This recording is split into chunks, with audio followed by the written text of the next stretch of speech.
2026 first blog आणि 2026 first trip. हा blog म्हणजे एक प्रकारे बघायला गेला तुम्हाला एक आयटनरीज आहे उज्जैनची. हा ब्लॉग कम्प्लिटली बघितला तुम्ही तर तुम्हाला एकदम इझी समजून जाईल की उज्जैन कसं ट्रॅव्हल करायचं आहे आणि वगैरे सगळं याच्यामध्ये मी तुम्हाला व्यवस्थित सांगतो.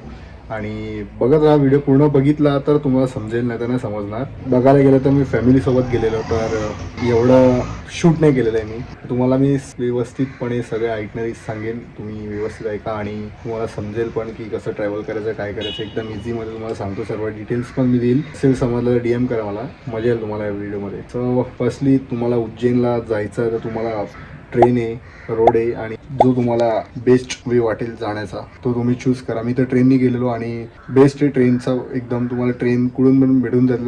तर अराऊंड 4:30 झालेले आहेत. झोपलो होतो मी कारण की अर्ली मॉर्निंग आलेलो. पनवेलवरून ट्रेन होती आमची.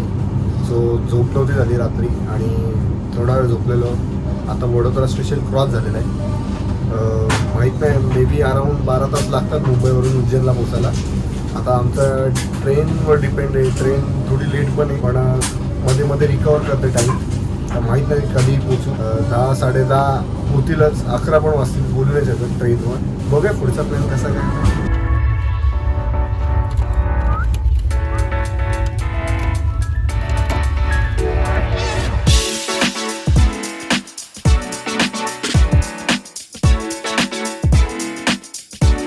फायनली अनएक्सपेक्टेड आहे की ट्रेन ऑन टाईम आहे आणि उज्जैनला पोचलेलो आहे. जाऊया, पहिले खाऊया काहीतरी आणि मग रूम वगैरे बघूया कसा काय.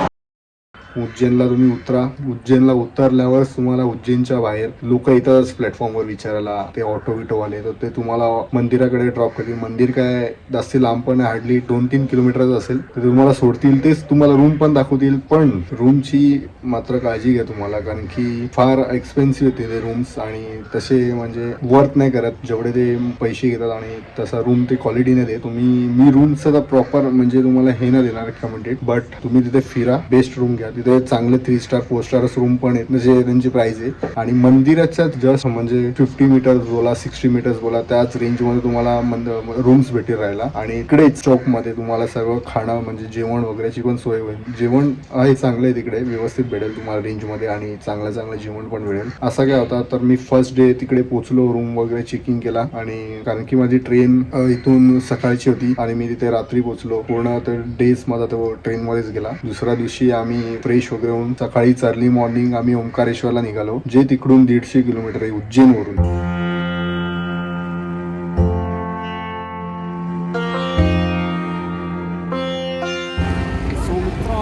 आता ओंकारेश्वरला आलेलो आहे. ओंकारेश्वरला जायला रस्ता ब्रिजनी पण आहे आणि बोटीनी पण आहे. तर आपण बोटीने जाणार आहे. आणि एक गोष्ट अशी की लोक फक्त ओंकारेश्वरचं दर्शन करतात. ओंकारेश्वरचं आहेच, पण इथे ममलेश्वरचं पण मंदिर, तिकडे पण जायचं आपल्याला. तुम्हाला दाखवतो मी, हे मिस करू नका तुम्ही. कारण की हा एक मंदिर आहे, अजून एक मंदिर आहे. आणि कॅन घेतलेली आहे कारण की शिवरात्री येणार आहे, आपल्याला पाणी पण लागणार आहे. पाणी पण बघू आपण आणि घेऊन जाऊ मंदिरासाठी, कारण की संगम 2 नदीचं संगमचं पाणी आहे. सो चलो.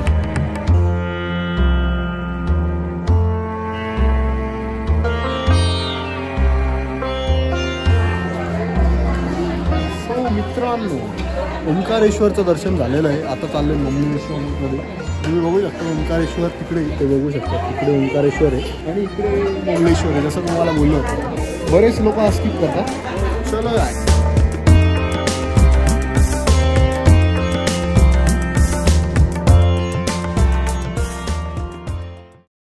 तुम्हाला समजलं असेल ओंकारेश्वर आणि ममलेश्वरचं, त्याच्यात कन्फ्यूज होऊ नका, कारण की बरेच लोक मिस करतात ममलेश्वर. कारण की ओंकारेश्वर त्या साईडला ते दिसून येतं एकदम. ममलेश्वर मंदिर थोडा छोटा पण आहे आणि एकदम कोपऱ्यामध्ये, तो लोक मिस करतात ममलेश्वर. तुम्ही मिस करू नका, मी तुम्हाला व्यवस्थित सांगितलंय. ओंकारेश्वरला जायला तुम्हाला गाडी इकडेच मिळणार. ज्या रूम मध्ये तुम्ही राहणार, जो पण रूम असेल त्या रूमचा जो पण असेल XYZ रिसेप्शन, तो तुम्हाला सांगेलच की ओंकारेश्वरला त्याला बोला जायचंय. तो तुम्हाला गाडी सांगेल किती लोक आहेत काय वगैरे. तर आम्ही 4 लोक होतो, तर आम्हाला ओरा स्विफ्ट डिझायर अशा गाडी तुम्हाला सांगतील ते, त्याच्यातून एक गाडी भेटेल आणि 3,000 रुपये घेतात ते लोक, म्हणजे जाण्याचं आणि येण्याचं. त्याच्यात तुम्हाला 12 तास लागतात दर्शन वगैरे करून रिटर्न यायला. त्याच्यामध्ये तुमचे 12 तास जातील, म्हणजे तो दिवसच तुमचा ऑलमोस्ट जाईल. ते तुम्ही करा, फिरा तिकडे मार्केट. तुम्ही अगर लवकर आले तर कॉरिडॉर तुम्ही रातलाच व्हिजिट करा. दिवसा पण चालू असतं, पण रातला चांगला एकदम लाईट वगैरे मस्त वाटतं. समथिंग अराउंड 10:30 बंद होतो कॉरिडॉर. त्याच्यानंतर दुसऱ्या दिवशी म्हणजे डे 3 तुम्हाला सकाळी उठून महाकालचं दर्शन घ्यायचंय व्यवस्थितपणे.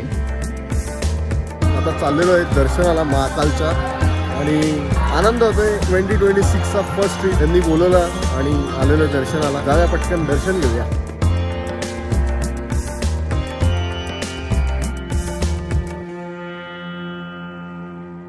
फायनली उज्जैनचं महाकालचं दर्शन झालेलं आहे. आणि एक गोष्ट बोलायची म्हणजे तुम्ही इकडे आला तर शीघ्र दर्शनचा पास काढा, कारण की त्याचा एक बेनिफिट असं आहे की तुम्हाला थोडा पुढून दर्शन मिळेल. आम्ही जे जनरल लाईनीत गेलो होतो आम्हाला थोडं लांबून भेटलं दर्शन.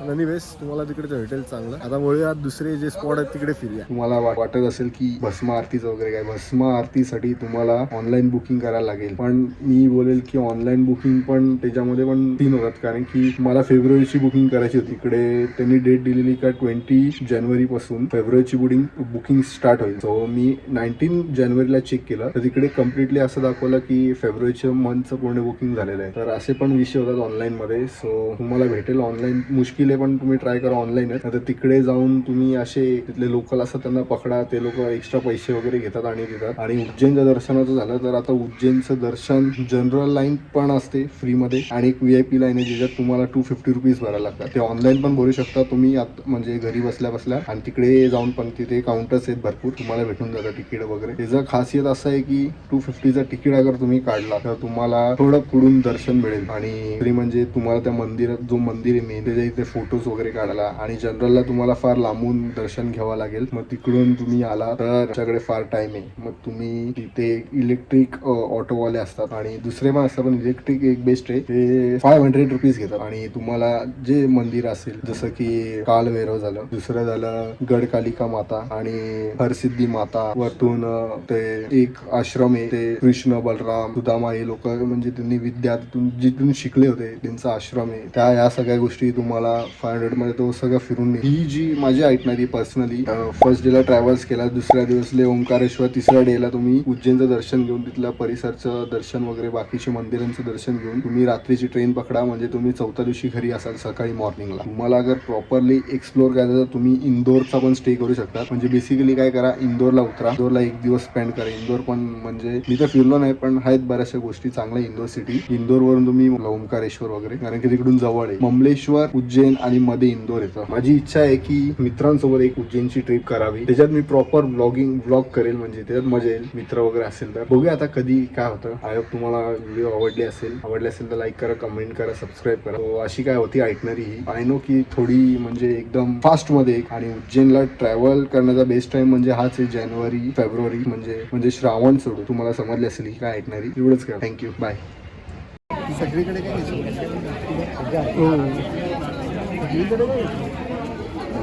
सगळीकडे